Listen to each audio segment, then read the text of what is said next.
Hello everyone, this is BICG TV. I am Erik Sakov, Vice President Estonia. I have Andris Grafs with me, Vice President Hi. Latvia, and Rytis Ambrasevich, who is our President. He's from Lithuania. Hello. And we thought that every time when something significant in the field of corporate governance is happening in our countries, we can gather quickly and discuss. And we learned from our colleague Andris that in Latvia there is a big debate to make all SOE small boards smaller. Can you, Andris, please give us Yes, a short overview? Everything should be short today. everything will be short, as short our boards are now, right? Quite quick. But the context is taking a look from the politician point of view, there is a pressure on budget because we need to find money for defense. It means that some industries are competing how to lower costs and to have bigger amount for defense, healthcare, and education and other fields. And then started the discussion how we can also lower state budget administrative costs, and somehow state-owned companies were at the same discussion. So we are looking to the numbers. So we have management board, they are getting salary, we have board that is getting salary, let's cut it. So if we will remove some board members and we will not have 5 or 6 board members, but let's say 3, but in reality 2, because we will not elect the third one, we will save huge money. And time to time politicians are going with announcements that it's a big victory because we have 2 board members in companies that are with significant impact on economy. It's not startups, it's mature companies like airport, like railways, and there are 2 board members. And what I would like to discuss, what you see as a risks, or maybe it's a good decision to have small boards. Can the boards fulfill all the responsibilities, what are expected from the boards? So this is an ongoing tendency, and BICG is involved in those discussions. So this is in brief the context what we have here currently. Quite surprising. So it's classics that when something goes wrong, let's start firing someone. But are board members so well paid in Latvia that firing board members will give some real results? Of course not. So I would say that if to compare all 3 countries, so time ago there was research showing that Latvian board members at state-owned company received a bit more than in Lithuania and Estonia. And the pay is quite competitive also to get professionals from the private sector and even from abroad to come to work at our companies. But I would not say that this is a huge issue that you are saving, let's say, a couple of 100,000 euros, and it's a big victory that state budget suddenly will, get. Yes. So But tell me, please, what companies like the airport or the railways do, for example, 1,000 euros a month for one board member. Is it like the average? And I would say it's doubled, so it's 2,000 plus, and for really large entities, it can be even 3 up to 4,000 euro per month. Annual saving per board member could be up to 25,000-30,000 something yearly. Correct. And the companies are working with turnover, let's say 70 million plus. We cannot say that even this is 100 big million plus. Yes. No. So I think we should touch the topic that what the board is for in general, what supervisory board is for. Actually, the answer is very simple, and everyone in the governance world knows this: that to increase the value and to preserve that value in the long run. So the question is that the state or the company is spending certain amount of money annually to remunerate and to compensate the work of the board. And usually the board really contributes with its kind of professional engagement to the increase of the value even more, the value of the company. And of course, we can talk about the monetary value now, but of course, when we are talking about the state-owned enterprises, it's not only monetary value, it's not about euros, it's about all the kind of good services, high quality services, reliable services that the state-owned enterprises are providing to the country, to the citizens, to the businesses, and so on and so on. So comparing the kind of costs and the potential value that could be created by the supervisory board, I think these numbers are uncomparable, and I can prove this also from the experience in Lithuania, even though that in Lithuanian state-owned enterprises, we have not 2 and even not 3 board members, but much more. The largest, our energy group of the companies, Ignitis Group, similar to Latvia Energo or Eesti Energia, is now having already 9. A year ago, they had 7 board members. Now they have 9 board members and 3 committees, composed from these 9 board members. And both, I mean, the state and the citizens and the country are very happy with the results, with the performance, with the services, with the quality, with the reliability of the services it delivers. So but what is the rationale? Why? Yeah, I would like to add that actually we have to look for some other rationale. It is not saving costs. It has to be something else. What can it be? How can one smart owner make his or her own board weaker, insignificant? Why? Maybe to gain more power himself, herself. It makes no sense at all. Yeah, we should not forget that the owner, who is the owner of the state enterprises? Not the minister, not the government. Formally, yes, we can somehow say that it's government, but actually is the property of the state, and the state is the citizens. So it has to be accountable to the citizens, and it has to be governed and managed, such company, in the best manner, because we have the largest pool of the shareholders. So-called shareholders means citizens, million or even more of so-called shareholders. So all those decision makers should admit this and to understand this, that these companies should be the example of the management, of the performance, and of the governance, of the good governance, of the best governance in the country. So state-owned companies are very, very important for the local economies. Their boards have to be very, very important for the companies and also for the owner side, who is temporarily a minister. Juridically, the minister is the owner during his or her term.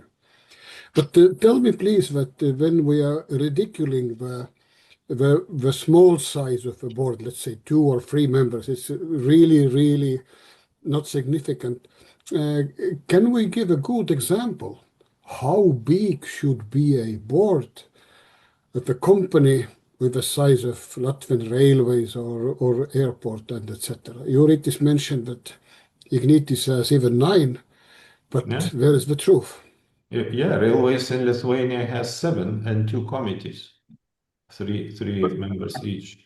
But coming back to the question before, to increase number of board from 5 and to 7 and to 9, can you a bit elaborate on this rationale? Because so couldn't 5 or 7 members do all the work? What? Yeah, so the rationale is very simple: amount of work and the requirement of the very different scope and very wide scope of the competences overall. Let's think about, I don't know, 5 to 10 years ago, cybersecurity. 10 years ago, what is this? What's this topic about? Maybe from very, very kind of deep experts, this was the topic. Now it's obligation, legal obligation of the board in European Union to oversee the risks of the cybersecurity. What does it mean in practice? That you must have the strong competence of such kind on the board level, because without that competence on the board level, you cannot talk about the proper oversight of this topic or of this activity in the company. And we can name sustainability, we can name digital transformation, and so on, that we had no any some years ago. And adding on that different regulations that are coming from the European Union related, let's say, to compliance, we see that the overall amount of work on the boards, not only in the Baltics, but in Europe, is growing and growing and growing. So it means that if we have much more work, if we need much more competencies to do that work, the only solution is to increase the number of the board members, even to establish the committees that will take part of the job from the board, to work on and bring back to the results back to the board.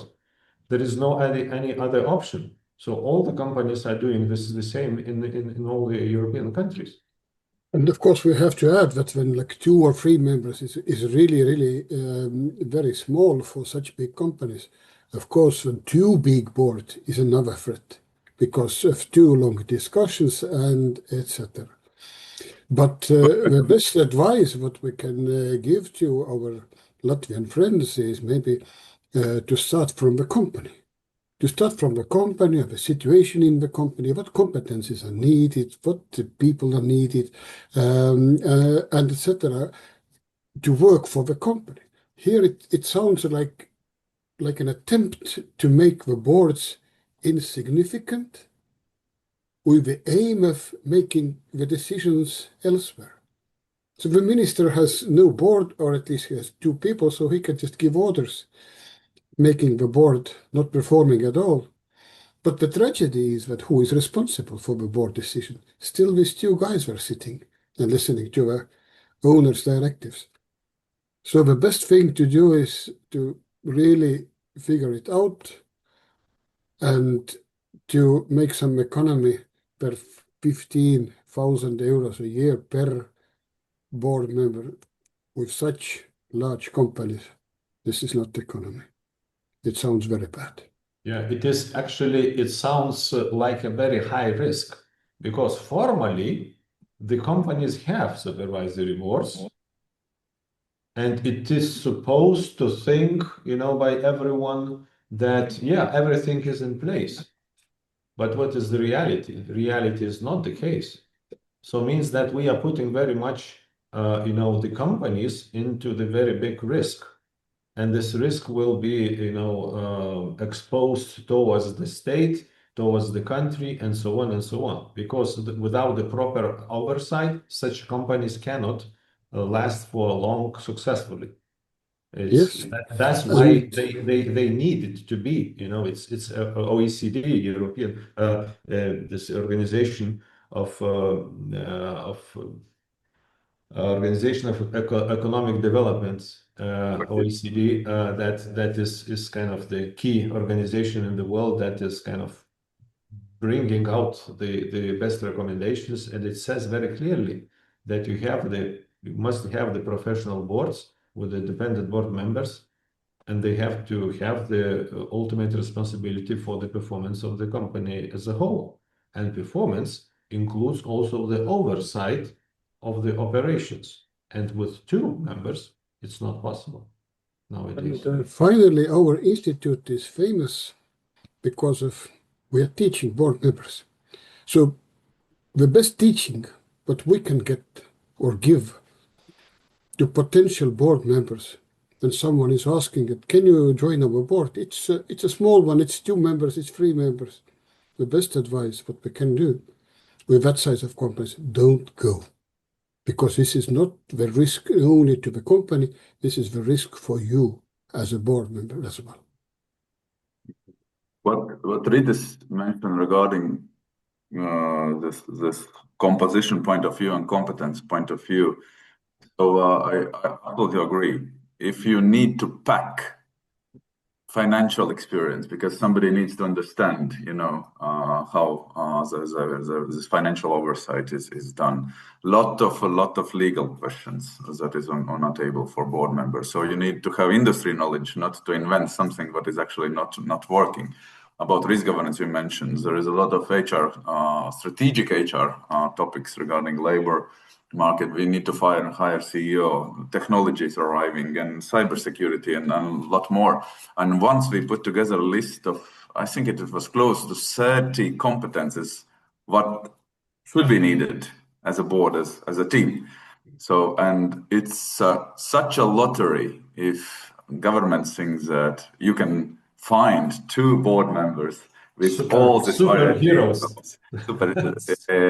Superheroes. So it is easy, Andres. Batman and Superman will do the job. So we have Batmans and Supermans there. And other thing is of course this cost-cutting exercise, what is quite populistically famous now. And if somebody is, finding a solution how to save 1 cent, so this is kind of victory, and this is a kind of mindset because we have election year this year. But you told that those 2 or 3 and boards where the board members are 2 or 3, it's a risk for a long term. Can you indicate some examples, but probably the shareholder who are ministry do not see currently? Maybe they will run risk governance exercise. Strategy is in a place. Nothing bad will happen. So they are approving budget. So why not? Faster decisions, they can report faster to ministry. Maybe why not? So, but what do you see as the biggest risks if there are such a small size board? The business risks are always there, but you do not see the board in action when the times are good, and you need it very much when the times are bad. So it is that all risks can materialize despite the size of the board, but the responsibility of the owner, responsibility of the board members is to make everything that possible to prevent these risks materializing, or to find a way how to work with these things, not just let things go and later say, oh, oops, yes, we didn't see that, and oh, yes, that was really, really unexpected.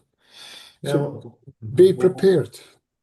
What is also important to emphasize that in majority of the cases, state-owned enterprises are managing the critical infrastructure and providing critical services to the society, to the citizen, to the people, and so on and so on.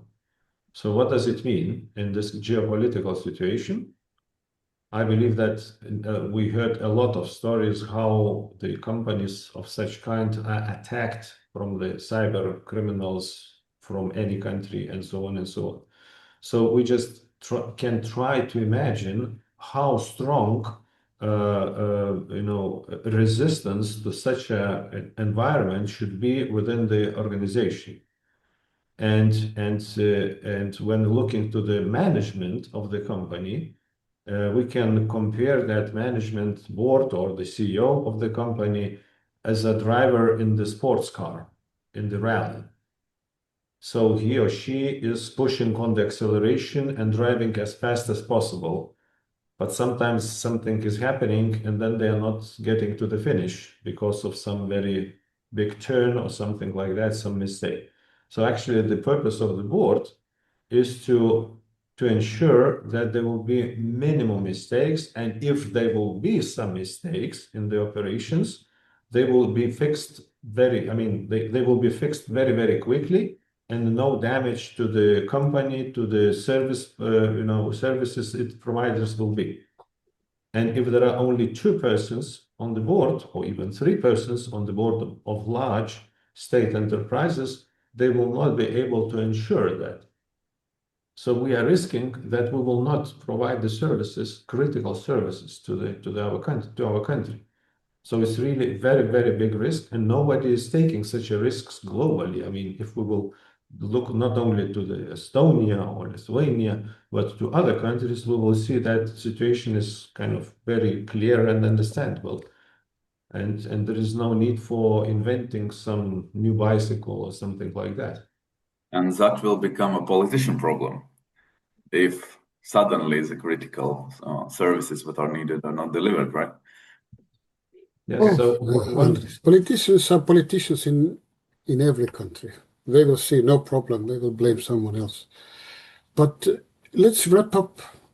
But my feeling is that the recommendation by Baltic Institute of Corporate Governance is strongly to reconsider, not to make boards smaller, to rely on best practices and not to try to invent a bicycle.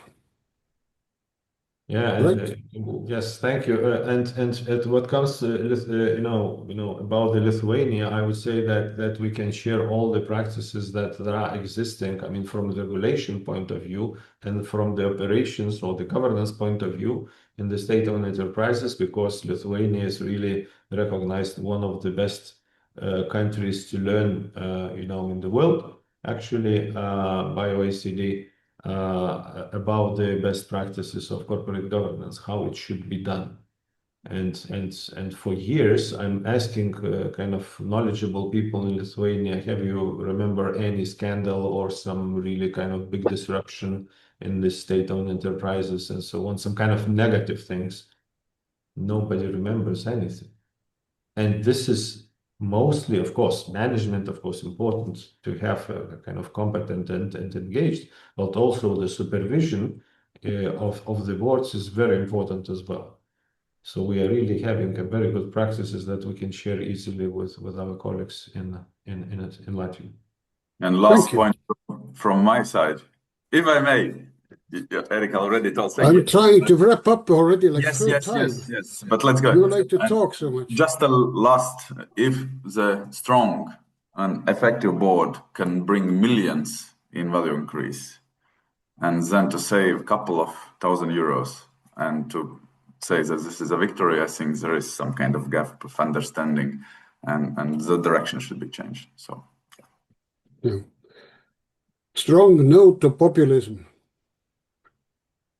Correct. Thank you. Hopefully, we will meet soon again. Thank you. Bye. Bye. Bye.